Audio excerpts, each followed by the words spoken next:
आज की कहानी है गरीब साधना की, जिसने पति की मौत के बाद अपने दोनों बेटों को पालने के लिए लोगों के घरों में काम करना शुरू किया। एक रोज, साधना थोड़ा आराम भी कर लिया कर, सारा दिन काम काज करती रहती है। साधना, पति के जाने के बाद तो तूने पूरी जिंदगी अपने बेटों के लिए लगा दी। अपना ख्याल नहीं रखेगी तो बेटों को कौन संभालेगा? इसलिए खुद पर भी ध्यान दे। मेरे दोनों बेटे अच्छे से पढ़ लिख जाएं बस, और मुझे क्या ही चाहिए।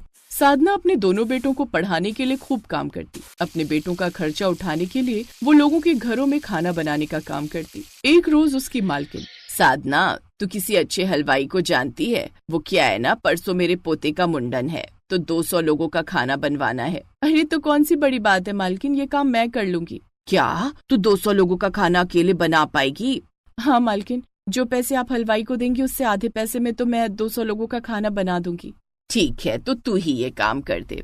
साधना को उस पार्टी में 200 लोगों का खाना बनाने का काम मिलता है। वो भरी गर्मी में खूब मन से खाना बनाती है। उस दिन उसे उसके काम के 15,000 रुपए मिलते हैं, जिससे वो बड़ी खुश होती है। अब वो शादी ब्याह में भी खाना बनाती। ऐसे ही उसे 20 साल बीत गए। अब साधना बूढ़ी हो गई और अब उसके दोनों बेटे पढ़ लिख कर नौकरी करने लगे और साथ ही 2 BHK का फ्लैट लेकर उसमें रहने लगे। माँ, अब हम कमाने लगे, इसीलिए अब आपको ये सब काम करने की कोई जरूरत नहीं है। हाँ माँ, अब तुम बस आराम करो।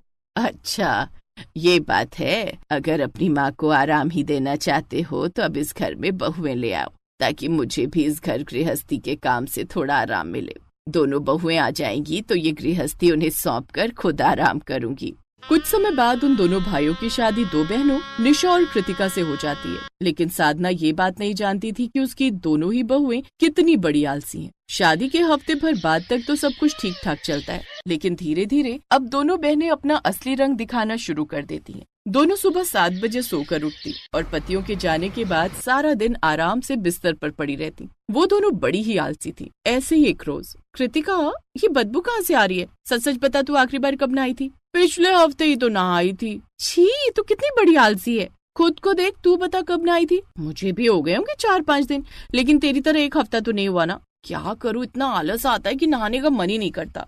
वो तो अमर जी को दिखाने के लिए मुझे बाथरूम में जाना पड़ता है, लेकिन पता है अंदर जाकर मैं नहाती नहीं हूँ, बल्कि नल ऑन करके सो जाती हूँ। सेम यार, कल तो सौरभ जी भी बोल रहे थे कि कहीं से स्मेल आ रही है। मैंने बोल दिया एक चूहा मरा पड़ा है कमरे में, उसी की स्मेल होगी। फिर जल्दी से मैंने परफ्यूम लगाया, तब स्मेल आनी बंद हुई। वैसे एक बात कहूँ, मुझे तो परसों की टेंशन सताई जा रही है। परसों की? क्यों, क्या हुआ? परसों इतने सारे गेस्ट आ रहे हैं घर पे। सौरभ ने अपने सभी दोस्तों को हमारी शादी की पार्टी देने के लिए बुलाया है। हाँ, अमर का भी यही हाल है, उन्होंने भी बुलाया है। अब बताओ इतने सब लोगों के लिए खाना कौन बनाएगा? मुझे तो सोच सोच कर अभी से चक्कर आ रहे हैं। सच कहूँ तो मेरा तो BP बढ़ने लगा है। 2 रोटी बनाने में तो हमें मौत आती है और ये पूरी बारात का खाना बनवा रहे हैं। यही सब सोचकर दोनों बहनें उदास हो जाती हैं, क्योंकि दोनों एक नंबर की आलसी थी। 2 रोटी तो उनसे बड़ी मुश्किल से बनती थी। लेकिन तभी साधना मंदिर से लौट आती है और उनका उदास लटका चेहरा देख वो उनसे पूछती है, क्या हुआ बहुओं, तुम दोनों इतनी उदास क्यों हो? फिर दोनों उसे सारी बात बताती हैं। बस इतनी सी बात? तो इसमें उदास होने वाली कौन सी बात है? ये तो मेरा मिनटों का काम है। बस तुम मुझे बता दो खाने में क्या क्या बनाना है, मैं सब बना दूंगी। ये सुनकर दोनों बहनें एक दूसरे की शक्ल देखने लगती हैं। साधना की शातिर बहुएं समझ जाती हैं कि उनकी सास एक सीधी साधी औरत है और वो उसका फायदा उठा सकती हैं। दोनों मुंह बनाते हुए कहती हैं, माँ जी 50-60 लोग आ रहे हैं, क्या आप कर लेंगी? हाँ हाँ, सब हो जाएगा। तो मैं क्या कहती हूँ कृतिका, क्यों ना हम अपनी सहेलियों को भी बुला लें? इसी बहाने हमारी तरफ से भी पार्टी हो जाएगी। अब माँ जी खाना बना ही रही है तो सबके लिए बना देंगी ना? क्यों माँ जी? हाँ हाँ, बिल्कुल बना दूंगी। माँ जी आप बहुत अच्छी हैं। अच्छा माँ जी, मेरी कमर में ना सुबह से दर्द हो रहा है, मैं आराम करने जाऊं? लेकिन तेरी तो बर्तन धोने की टर्न थी ना। तो कोई बात नहीं बहू, तू धो ले। मैं तो धो देती माँ जी, लेकिन वो क्या है ना, सुबह से कलाई में बड़ा दर्द हो रहा है। बाम भी लगाया लेकिन कोई असर ही नहीं हुआ। अब ऐसे में कैसे? अगर आप ही... अच्छा ठीक है, कोई बात नहीं, मैं ही धो दूंगी। तुम दोनों जाकर आराम करो, मैं थोड़ी देर में तुम दोनों के लिए कॉफी बना कर लाती हूँ। दोनों आलसी बहुएं एक बेड पर लेट जाती हैं और मजे से फोन चलाने लगती हैं। अब दोनों बहनें साधना की नफ्स पकड़ लेती हैं। वो कोई न कोई बहाना बनाकर अब साधना से ही घर का काम लेने लगती हैं। ऐसे ही अगले दिन, ये लो निशा, ये कुछ पैसे रखो और जाकर बाजार से जरूरी सब्जियां और जो भी सामान तुम्हें चाहिए होगा वो ले आना। कल घर में पार्टी है तो सब तैयारी करके रखना। जी आप फिक्र मत कीजिए, हम सब संभाल लेंगे। ये कहकर दोनों भाई ऑफिस के लिए निकल जाते हैं और अब दोनों बहुएं अपनी सास से कहती हैं, माँ जी क्या आप बाजार से सब्जी ले आएंगी? वो क्या है ना, हमें सब्जियां छांटनी नहीं आती, कहीं ऐसा ना हो कि सड़ी गली सब्जी ले आए। अच्छा ठीक है, लाओ लाओ। दोनों झट से सामान की लिस्ट उसे पकड़ाती हैं। फिर बेचारी सास तेज धूप में सामान लेने चली जाती है। अब आएगा मजा। अब माँ जी 2-3 घंटे से पहले नहीं आएंगी, तब तक तो मैं मजे से ढेर सारा टीवी देखूंगी। आज पता है नैना का पति घर से उसे निकाल देगा। क्या बात करिए, चलो साथ में देखते हैं। बेचारी सास चिलचिलाती धूप में सब्जी और सामान खरीदती है और 2 घंटे बाद भारी सा थैला लिए घर लौटती है।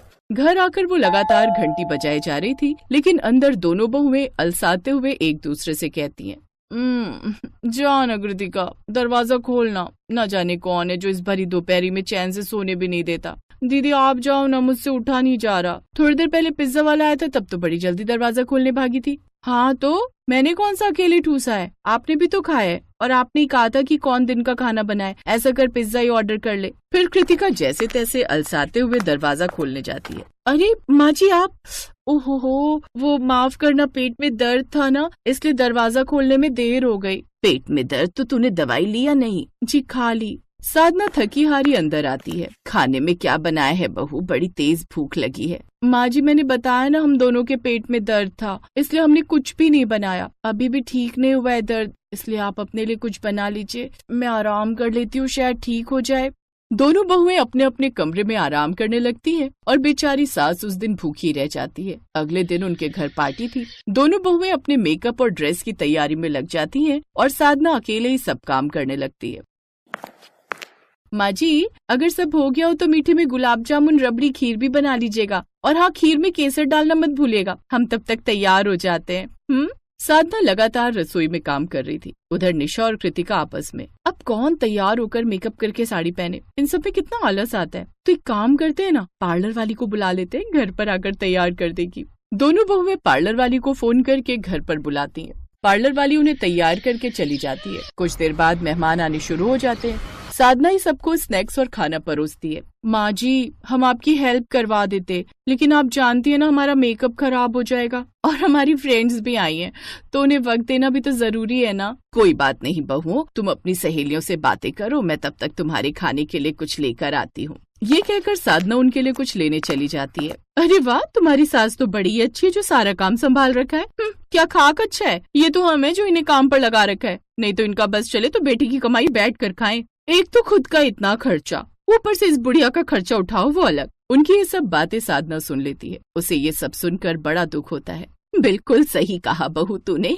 वैसे तेरी जानकारी के लिए मैं बता दूं, ये जितना खाना तुम लोगों ने मुझसे बनवाया है ना, इतना खाना बनाने के मैं एक वक्त पर 15 से 20 हजार चार्ज करती थी, और साथ में जो तुम मुझे नौकरानियों की तरह काम करवा रही हो ना, उसके पैसे अलग बनते हैं। रोज तुम्हारे आलसपन के कारण घर के सारे काम मुझे करने पड़ते हैं, जिस कारण कई दिनों से मेरी तबीयत भी खराब रह रही है, लेकिन मैंने उफ तक नहीं की। इतना बोलते ही साधना की तबीयत काफी खराब हो जाती है और वो बेहोश हो जाती है। देखिए पिछले कुछ दिनों से ज्यादा काम करने के कारण इनमें अंदर ही अंदर काफी कमजोरी आ गई है। तभी उस डॉक्टर की नजर निशा और कृतिका पर जाती है। ओह, तो तुम दोनों इनकी बहुएं हो, तभी इनकी ये हालत है। क्या मतलब डॉक्टर? मतलब ये दोनों मेरे पड़ोस में रहती थी और एक नंबर की आलसी बहन है। एक हफ्ते तक तो ये नहाती भी नहीं थी, तो बाकी काम तो ये क्या ही करती होंगी। क्या हमारी माँ की इस हालत की जिम्मेदार यानी कि ये दोनों हैं? अभी निकल जाओ हमारे घर से, ऐसी आलसी बीवियों की हमें कोई जरूरत नहीं। नहीं, हमें माफ कर दो, आज के बाद हम अपना ही आलस त्याग देंगे। अब उन दोनों को अपनी गलती का एहसास होता है और वो दोनों ही अपनी सास से माफी मांगती हैं। साधना का दिल बड़ा था, इसलिए वो भी उन्हें माफ कर देती है और अब दोनों बहुएं सारा आलसपन त्याग कर घर का सारा काम करती हैं।